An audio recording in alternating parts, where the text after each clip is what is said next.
Hello everybody and welcome to SANlight. Today we've got a special guest. It's Gregorio from our laboratory. He works in our R&D team and there's a lot of interesting stuff up there. So tell us a little bit about your job here at SANlight. How does a workday kind of look like for you? It's a very hard question because every day is different here. Every day is a different question coming up. What we usually do, we try to proof check our lamps. We read something interesting on literature, on some forum, or we speak with people who utilize our labs, and they come up with questions. And what we do, we try to answer them, and we try to see if solutions that were proposed on internet, on literature, do they really work? Are they really nice? What are the consequences? Is it also viable as an application? Does it work? Mm-hmm. So every time it's a different question. So every day is a different type of work. But I can say now I'm also a grower, actually, because we have the laboratories and taking care of the plants, which I love. And that's it. Yeah, it's very cool. It's super interesting. And that is also something that sets us a little bit apart from others, that we are super transparent with what we see in the laboratory. So for example, we tried UV, we see, okay, there is not a real benefit. So we won't sell a UV light to our customers because the technology is not there yet. We don't see a true benefit, and it's more or less your job to myth bust. Yes, debunking grow myths that are out there. Yeah, my thesis about UV was the initial title was debunking UV light. Yeah. My professor made it change. It was a bit too political, but yes, it's like that. And sometimes we also see that something actually works, so we implement it. And for me, this transparency thing is what brought me here. I was living in Vienna back then, and I was looking for a job in Austria and everywhere around Austria. And then I see there is this company, SANlight, who publish articles, scientific based articles on their website. Wow, that's impressive. So I just write an email to my current head of research, Benjamin Flatz, and I'm here since around about 2 years. We're super happy that you're here because you're doing an awesome job up there. So one of the questions we get frequently asked from facilities who want to retrofit, who want to go from HPS to LED, is what do I have to consider? What will change? And one thing that we hear all the time is transpiration and leaf temperature. And you had a closer look at this, right? Yes. Our research question was very open. Let's say we switch from HPS to LED light, and what happens? And this is somehow open. So there are so many things that can be improved or be worse. Why not? And somehow my final takeaway is it makes a big difference in your lighting energy consumption, because we know that LED is more efficient. It does make a difference when it comes to your growing condition, but it's not that severe as one might expect. What we look at was the transpiration of the plants and also the climation of our laboratories. That also means the VPD. Okay. So we have many questions regarding transpiration, right? Like, is it higher under LED? Is it lower?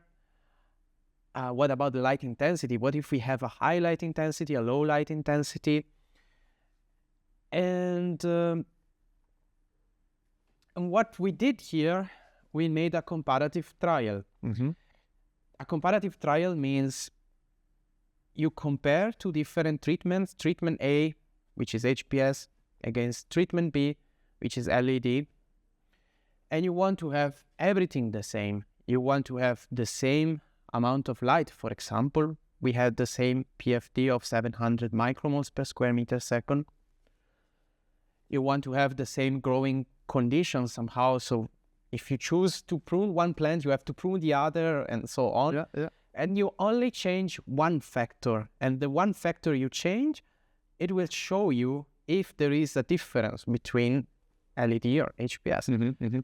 And most importantly, we wanted to see if there was a difference in transpiration rate and in leaf temperature. Okay.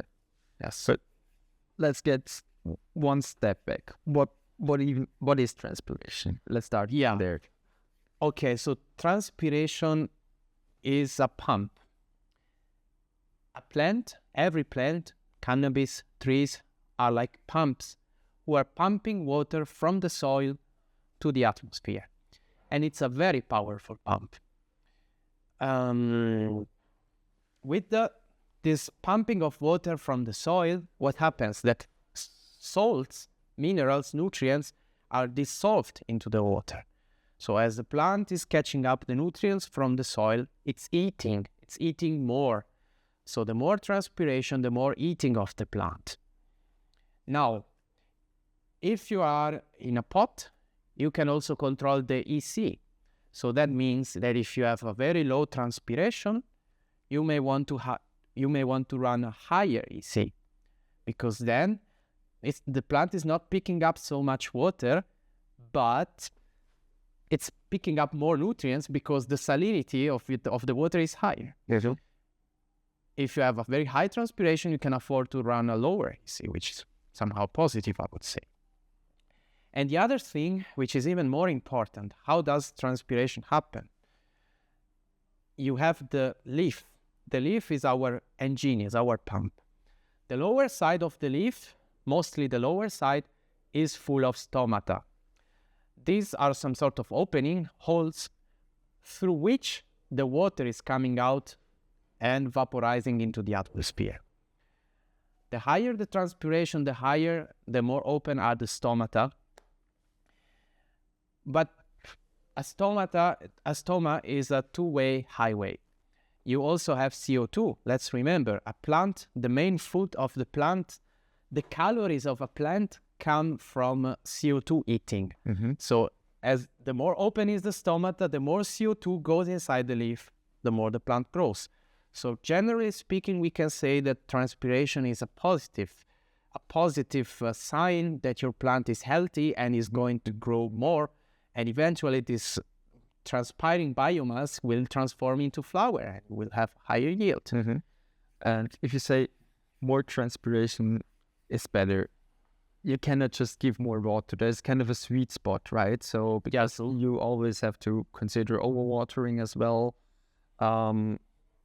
How did you do that? Is there a way how to measure the sweet spot of watering, or how did you even measure transpiration?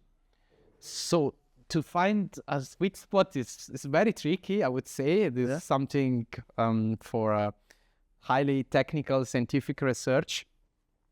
And the sweet spot also changes throughout your growth cycle. For example, it's grow and it needs more water, but maybe you want to do crop steering, so there is a time where your sweet spot is a bit lower than necessary somehow. Our strategy was we give the plant what the plant is asking to us. So we went by the weight. We took the weight of the plant, several plants, one by one. We took the weight on day 1. We wait 24 hours. And on day 2, we take the weight again. And then we measure how much weight, again, how many grams, even kilograms, if it's like a big plant, was lost throughout the day. And this, let's say 800 grams less, it means 800 milliliters of water less that has been lost. Yeah, they have been transpired. Most of them have been transpired. Whatever they were transpired, they went somewhere. Is that really important? Actually, no. We just give 800 milliliters of irrigation and we replenish this reservoir of water inside the pot. Most of it is transpired. Not all of it. That's the so-called evapotranspiration. So evapotranspiration is a merger of two words. One is evaporation and the other is transpiration. The evaporation is the amount of water that is evaporating into the atmosphere directly from the pot. So when you water your plants, especially on the top layer of the pot, you see that after a while it gets dry. So this water is evaporated. And this is something that doesn't go into the plant. And also, we had to take account of the drainage.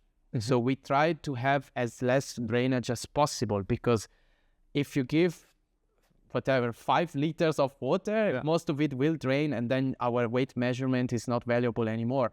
So what we did, we tried to have as little as drainage as possible, which is not always the best strategy. You always want to have a little bit of drainage. So to avoid dry areas, or why do you think it's good to have drainage? I would say having maybe a 10% of drainage tells you that you are not under irrigating. The moment you don't have drainage, you don't know if you are under irrigating or you are just giving the perfect amount of water. And then it also helps a little bit with somehow flushing a little bit the soil from the soils. It helps. You have not too much soil. Keep it kind of fresh. And also you can measure runoffs. Yeah, and also you can do that. Yes, absolutely. But sorry, I did interrupt you.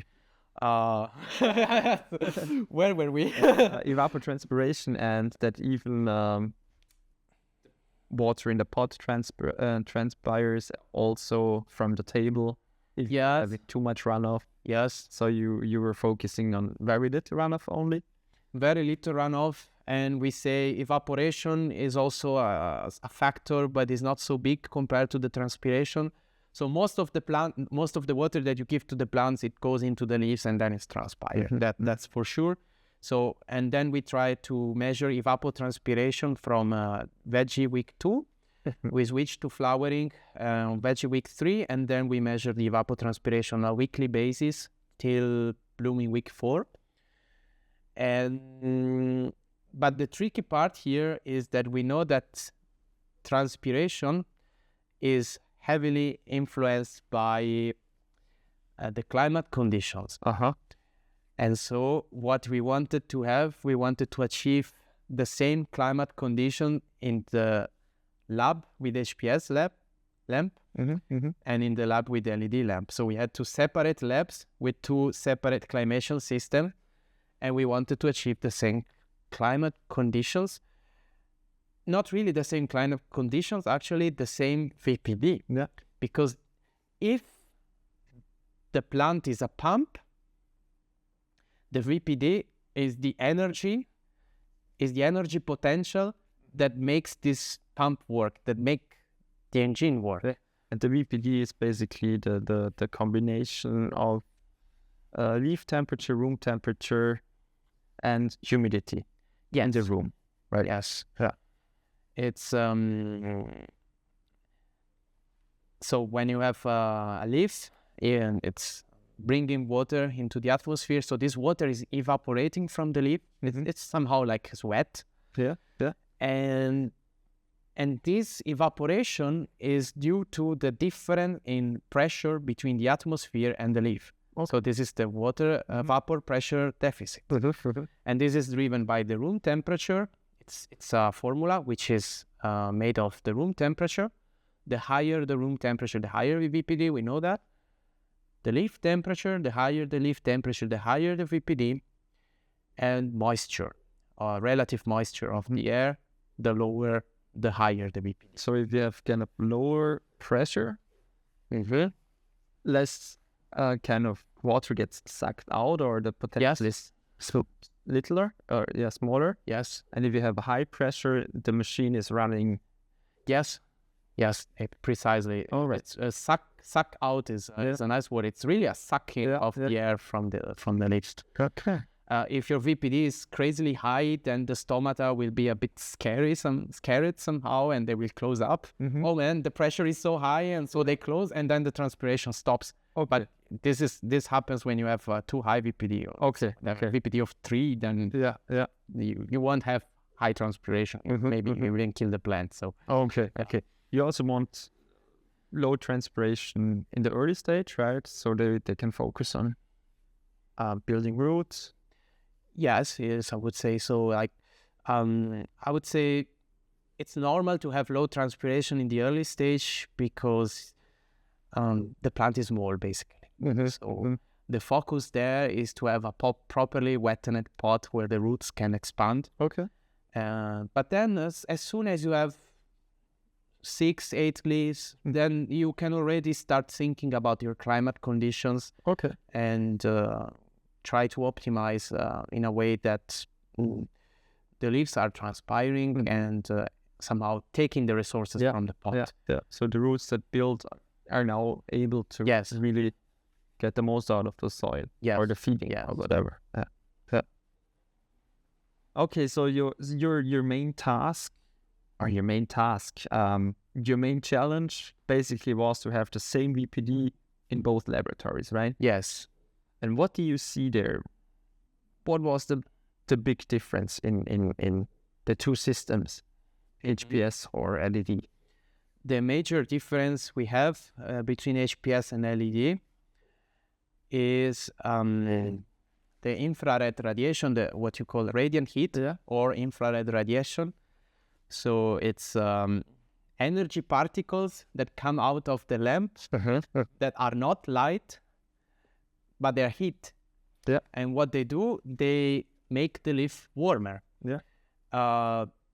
I think you know the experience of going to the pub, for example, in winter, and you want to sit outside to smoke one. Yeah. And you have these, I call them mushrooms because they look like mushrooms. Yeah. I also call them mushrooms. Yes. That's your radiant heat. And there is much more of it from the HPS. So that means that to some extent, the leaves under HPS are hotter. And we know that VPD is driven also by leaf temperature.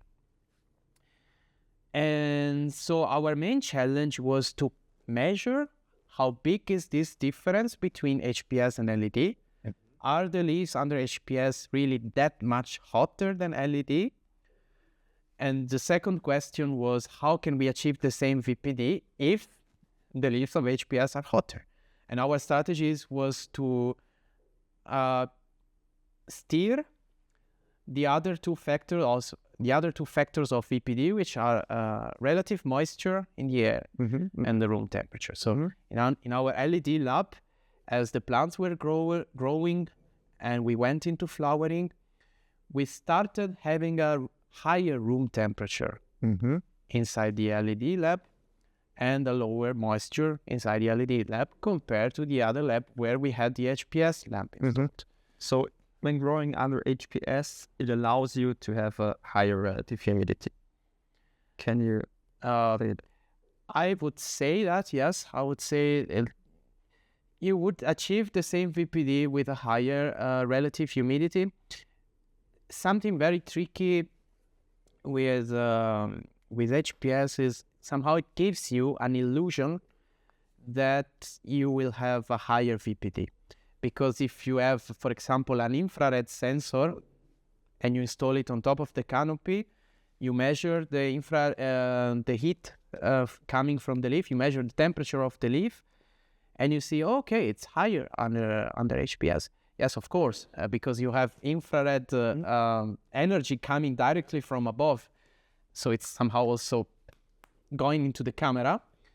And secondly, this only happens on the top layer of the canopy. Okay. So infrared radiation in general is very good for heating something that is flat. Kind of heating surfaces. Yes, exactly. Let's say we want to make this table warmer. It's not very thick, so it's nice. You can use an infrared lamp for this, and it will make it warmer because it's a flat surface. But imagine that this is something thick, like, for example, this bag. Yeah, or this box maybe. Or this box, yeah. Explanation. You put an infrared lamp on top of this, you will warm up this surface and maybe a little bit here, but this is cold. This is all cold. So in the end, if you have a bush, hopefully your plant is a big bush, you are heating up the top layer of your canopy, but not much the rest. And actually heating up the top layer of your canopy, is it really positive? because maybe you might have foxtailing. You're also you're not only heating leaves, you will also heat buds, right? Yes. So the HPS allows you to have a slightly higher VPD, but it comes with a cost. And it only happens in the top layer of the canopy. Okay. But then we had strategies to have the same VPD under LED. So, you don't necessarily have to utilize climation to improve your transpiration. Okay. You also have other strategies. You can have, of course, a higher room temperature. You can have a lower moisture, which means, of course, humidifying, which is kind of tricky energetically speaking. But for example, one strategy, very simple one, more light. With LED, you can afford more photons per energy input. So just increase your light level. You will have more light warming up the leaf. You will have more infrared radiation also, because LED is also emitting a little bit of infrared. And you're just adding everything more. Yes. Yes. Other strategy which I really like is improving your air circulation. So from a hobby setup, exhaust fan, of course. Yeah. This really helps. Suck the air from the bottom to the top and out. Yes, it really brings the moisture out of the tent and improve the VPD across the whole plant, not only on the top. Other strategies, training the plant, defo, pruning, topping, having a flat canopy. This also helps. It makes your flowers more homogeneous in quality. Active ventilation. If you are in a commercial setup, you really need to look that your ventilation doesn't only, how can I say, affect the top layer of the leaves, but is also able to suck the air out of the whole canopy. Also goes inside. I think you showed me this once. Look at the leaf from the downside. You said there's a small barrier kind of air. Yes. Right? So if you have airflow under the plant, it can also help transpiration, right? Yes, there is this small layer of air below the leaf, which is called air boundary layer. Air boundary layer means the air is bound. It's bound to the leaf. Why is that so? The air is a vapor, should move somehow. But the truth is, the leaf is a rough surface. It's full of hills and bumps and also the stomata, and the air is somehow trapped there. And this air below the leaf is full of moisture because it's very close to the plant. And another thing is very poor with CO2. How come? My CO2 sensor says I have 400 ppm in my chamber. Yes, but what about very close to the leaf? This air it used to be full of CO2, but now the leaf has taken it from the air, and now the air is trapped here. And what you want to do, you want to break this boundary of layers. So the plants can uptake new CO2 that you bring in kind of. Yes, you remove the moisture from the leaf and you bring fresh air without moisture, let's say lower moisture. And more CO2. So it's very helpful. And it's super interesting. And we now talked a lot about, environment changes. How did it affect this and that? But how different were the plants? Because we saw big differences in the plants. Maybe we can talk about a little bit more about that, right? And I think it's also a spectrum thing, right? Yes. We said before we want to have same conditions. So, for example, same plant density, same light intensity when we want to make a comparison. But with the spectrum, it was not really possible. Because LED spectrum, of course, we tested our own Evo spectrum against HPS spectrum, which is kind of fixed. Yeah. So with LED you can play around. With HPS, not really much. Just stuck. Yeah. And so we had a spectrum difference. So basically orange light against white light. Yeah. And what's tricky with HPS, not only has much more infrared radiation, but also has much more far red radiation. So what happens under HPS is that you have shade avoidance. Far red is a section of the light which is barely visible.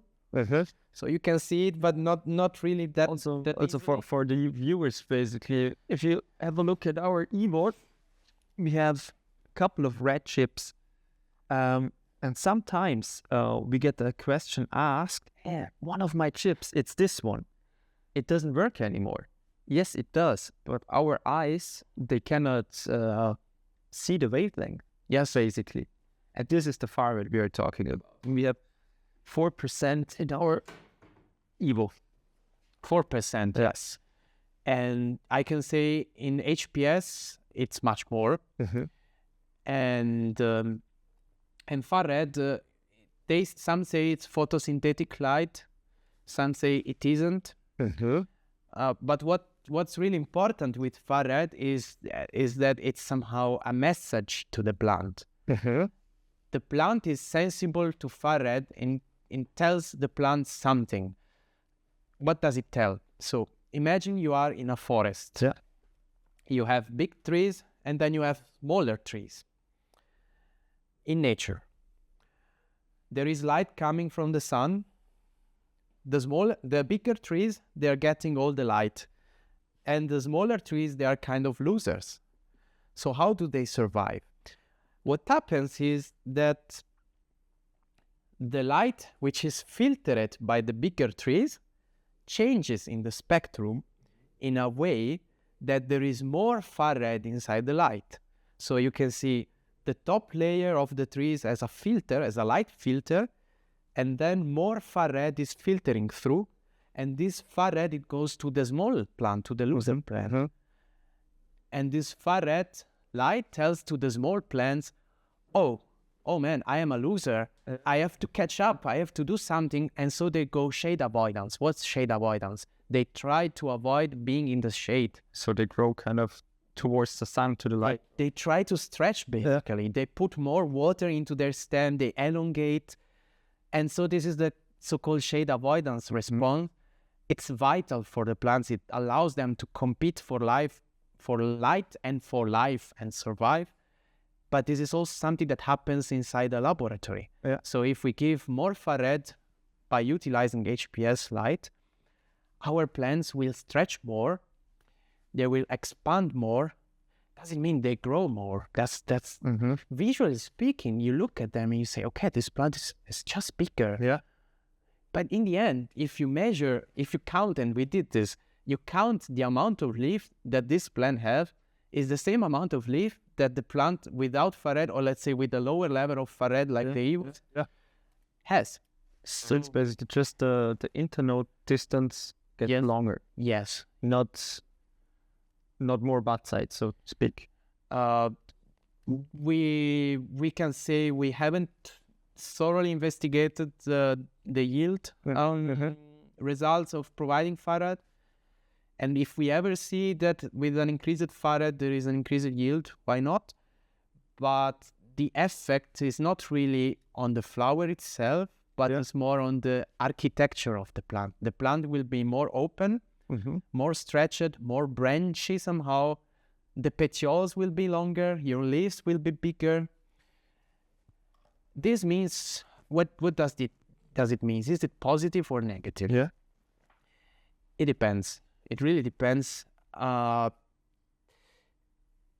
say you have a grow table, and you have seedlings or cuttings. Yeah. The faster you are able to close the canopy to have a green surface, the more efficiently you use your light, because all the light that is hitting the dirt or the table is useless. Yeah. So this is somehow a positive thing. The negative thing is your plant will stretch. Your plant will have more water, more leafy biomass. And compared to the flowers, it will be, let's say, more painful somehow to work with. Okay. Yeah, bigger plants and bigger biomass compared to the flower, which is somehow the same as without far red. So, and this is the concept of harvest index. So you want to harvest a plant that puts most of the weight in the flowers and as little as possible of the weight into the stem, for example. Other green mass. Other green mass. Yeah, especially the stem is, the stem also does photosynthesis, but not as much as the leaves, so it's not so important. Okay.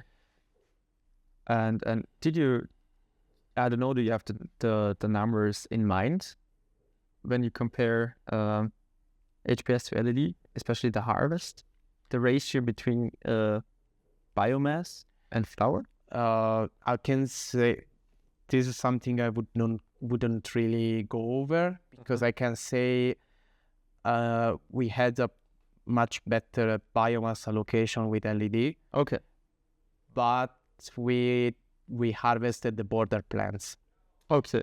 And so the plants that were at the edge of the table. Yeah. And we know that with our Evo light, we have a much better uniformity. So also good light incidence on the border plants. With HPS light, you have like a big hotspot. So this comparability is not really there anymore. Okay. I see. Yeah, no, you don't have to go into that. But we clearly saw it. So I mean, the HPS plants, they almost grow into the light. The LED stayed super compact and looked much easier to work. Yes. Yeah, sure. Yeah, for sure. And more, we can say also more homogeneous quality of the flowers. And what was crazy was the effect of the spectrum on the coloring of the plants. I can remember when we pulled out the one plant from the one table, it was almost fully purple on top. Then we put it on a separate table, and in a couple of days, all the lower branches as well turned purple. And that was also a huge difference. And when thinking about facilities or the real life, basically, this is huge. So for example, if you're doing phenohunts, for example, under HPS, it's totally different than doing them under LED. Under the LED spectrum, you might get much more compact plants with a lot of color expression. And then you do the same thing with HPS, where you get a big plant, buds look much different, buds are much greener. So I think this is super important that people who are doing phenohunts, people who are breeding, are aware of this, that it depends heavily on their light source, how their phenotype turns out. Because I mean, a phenotype is always kind of the genetics plus the environment they're growing in, and that's, I think, the perfect example of how or what a phenotype is and how they can differ in different environments. Very true. And my suggestion is, especially if you want to grow commercially, find your perfect genotype, the one that you like. I would say also something that you like to work with. For me, personally, for me, if I like the plant, the quality of my work is also better. And of course, something that is nice to smoke or has high THC, or not necessarily. Maybe you want to have a CBD plant, so high CBD. And once you found your nice genotype, whether it's cuttings or a certain seed strain that you particularly like and you trust, then try to adapt your growing condition to this genotype in a way that it brings you to the phenotype that you want to achieve. So, for example, if I have a very nice plant in terms of terps and THC and also colors, but it's maybe too bushy, like really too bushy and staying too stuck close to the pot, then you can think about far red supplementation. But if you have a very tall sativa plant, which is actually too loose, and don't. Yeah. Actually, It will only get worse. It will get worse, yes. So it really changes from genetic to genetic. Also with the coloring, yes. Yeah, and we even saw it. We did some interlighting on a table with HPS, right? And there we saw it even in the middle of the canopy. The coloring started just because of the... yes. That was fun, yeah. Yeah, it was crazy. I never saw it. So the top of the plant, I mean, it was... Because the plants were like very big. The top was green. And there 2 flexes were there. And buds and leaves are started to get purple. Yes. It felt like we painted them somehow. Yes. Like, and even if leaves overlapped, it was like... You literally, like, you painted, you spray paint them, and you put away the upper leaf, and you saw the kind of the imprint of the leaf. Yes, it was really impressive. As far as I know, coloring is mostly a matter of temperature. Yeah, I also know it. So when you're entering the late stage of flowering, try to cool down your room, tent, and you will see coloring. And it was a surprise to see that it's maybe on some genetics is not only driven by temperature, but it's an interaction of temperature and light intensity. Yeah. And not only light intensity, spectrum as well. I mean, because we had the same light intensity under HPS and under LED. Yeah. The spectrum only was different there. Yeah. Under LED we had purple. Exactly different. Yeah. If you saw the plants next to each other, I would never guess that it's the same genetics. Not even too close. I would say, okay, this one is an old school kind of haze genetic. Yeah. And here we have something, very modern, Kali wheat kind of style. It was crazy to see the differences, what HPS and LED produce. And yeah, you really have to consider it. But yeah, sorry. At the same time, climation-wise, we see some difference. We had to run a lower moisture, most importantly, because our leaf temperature was from 0.5 to 1 degree hotter under HPS when measured on top. Yeah. We didn't have enough sensor to measure also in the middle, but we will do next time. Yeah. The question for you, for the viewers, is how big is this difference? Let's say you run a 5% less humidity. What are the consequences of this? How big is the difference for you? For me, it's not really about moisture management, not really about climation management, but more about finding the right way to make your plant breathe. And this goes with the genetic, this goes with the ventilation, this goes with the room temperature you run, the amount of water that you bring to the pot. There are so many ways to make your plant breathe properly that do not involve bringing so much energy input into the HVAC. Yeah. And the other thing is 0.5 to 1 degrees different. It's not dramatic. Yeah. What does it mean? Yeah. It's not 4 degrees difference. Yeah. And something also very interesting that we see, and this is something we see both in our lab with HPS labs and one with LED, is the leaf temperature. This is hard to explain, but basically, the leaf temperature, we don't really measure the absolute leaf temperature. We don't care if the leaf temperature is 25 degrees. What we care is the difference between the leaf temperature and the room temperature. So we always measure the delta. So let's say we have 26 degree room temperature, 25 degrees leaf temperature. Our delta is -1, or let's say 1. Our delta is 1. And what we see is that at the start of the growth cycle, when the plants were seedlings, the delta was 0.5. This was very little. But as the plant grows, it goes up to 2 or even 3 in the middle of flowering. So the delta changes with time. And And in general, you always want it to be negative delta. If your leaf temperature is higher than your room temperature, you have a problem. You have regarding VPD. Yes. Or general. Or water also. Maybe a pump broke or something. Yeah. Okay, interesting. I mean, we talked now a lot of things. So let's try to come to a conclusion, or at least summarize what we were talking about. So let's start with transpiration. In a couple of sentences, how did transpiration change between HPS and LED? What we see is that throughout the cycle, we didn't see any dramatic difference between the two grow labs.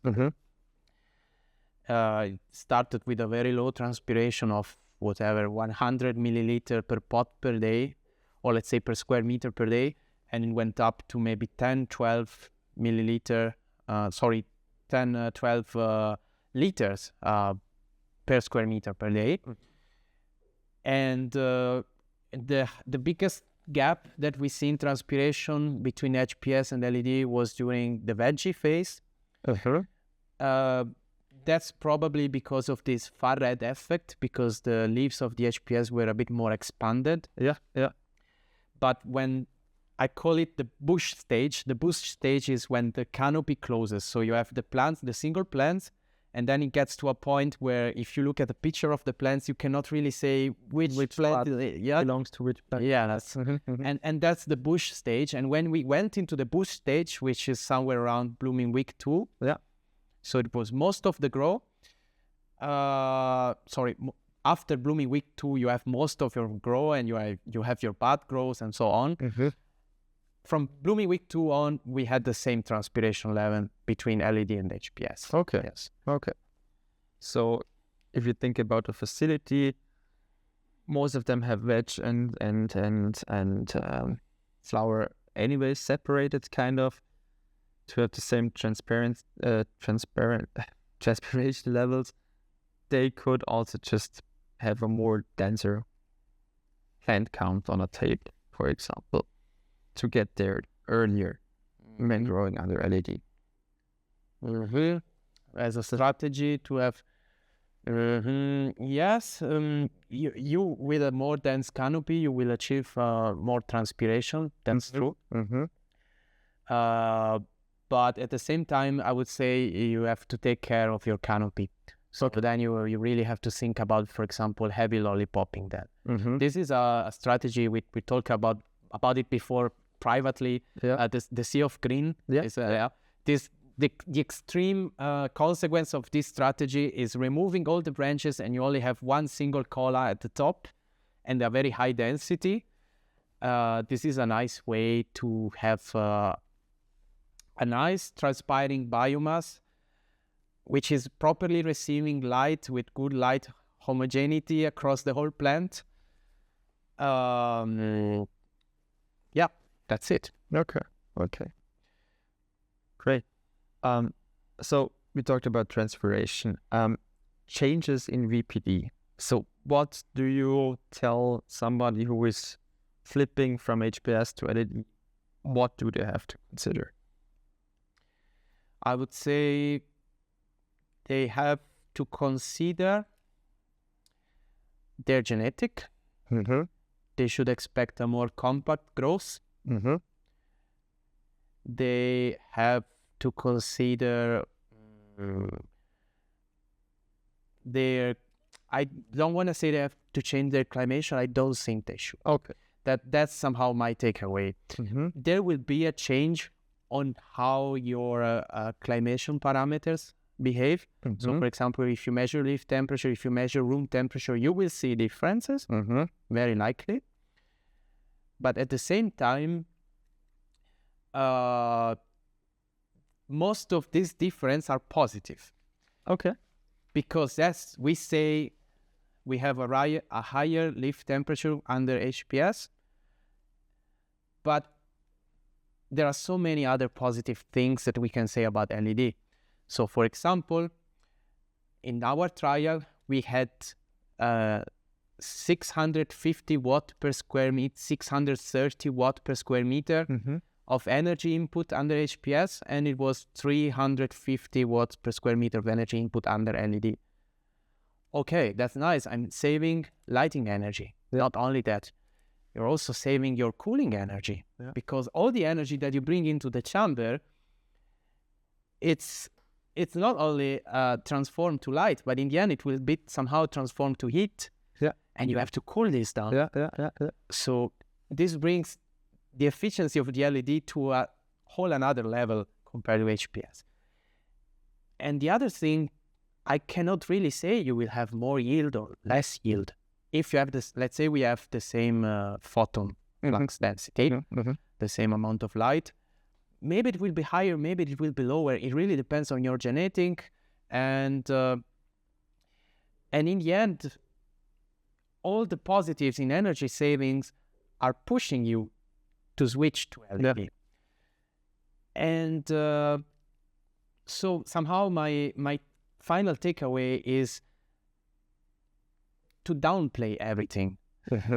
It won't be whole another world. Okay. You will basically have more compact plans. That's it. You will just have to try it, adapt to it. Yes. You will definitely see differences. You may have to change your strategy here and there, but it will still be growing great. Yes. Yes. And you will achieve the same yield. You will have a higher quality. This is something I can promise you. You will probably get much more denser buds. No, if you manage it properly, no foxtailing, no re-vegging, no, how can I say, loose bud growth, which personally I don't like when the buds look very loose and stretchy. You will have an easier canopy management for your workers, for your grower who's taking care of the pruning and the training of the plants, and the harvest will be much easier. So these are all the positives of switching to LED. Okay, great. And can you give us kind of an outlook what's going on next in our laboratory? Okay, so we're gonna do it again. So it will be somehow the same, but this time we will also have a treatment group where we have not the same amount of light, but the same amount of watt energy. Of energy. So one-to-one replacement, basically. Yeah, true that. So if you want to switch from HPS to LED and you always plan to utilize whatever 20 kilowatts, the same as before, then you will have more light with LED. So this treatment group will not receive 700 micromoles as we did before, but will receive, don't remember the exact number, it's around 1000, which is still not the maximum that we can reach. We could go higher than that. And then we will also test interlighting. Okay. We will test the sub-canopy lighting, so light coming from below, and also intra-canopy lighting. So it's we adapted our flexes. This is something that you can also try out at home if you want. You can adapt two flexes like this. So you tilt them? You tilt them a little bit, yes, and then you put them inside the canopy. And we try that, and we see how it goes. Yeah, super curious. And I think in a couple of weeks or maybe months, we will again sit together. And share the information from the next trial. And I'm really curious, especially what a one-to-one replacement will do. Also super curious about what interlight, what kind of effects. Maybe we will again see the effects of the spectrum, so that we have green buds on top, purple buds in the middle. So I'm really looking forward to hear from your work up there. Thank you for being here. And thank you. Thanks a lot. And see you next time. See you.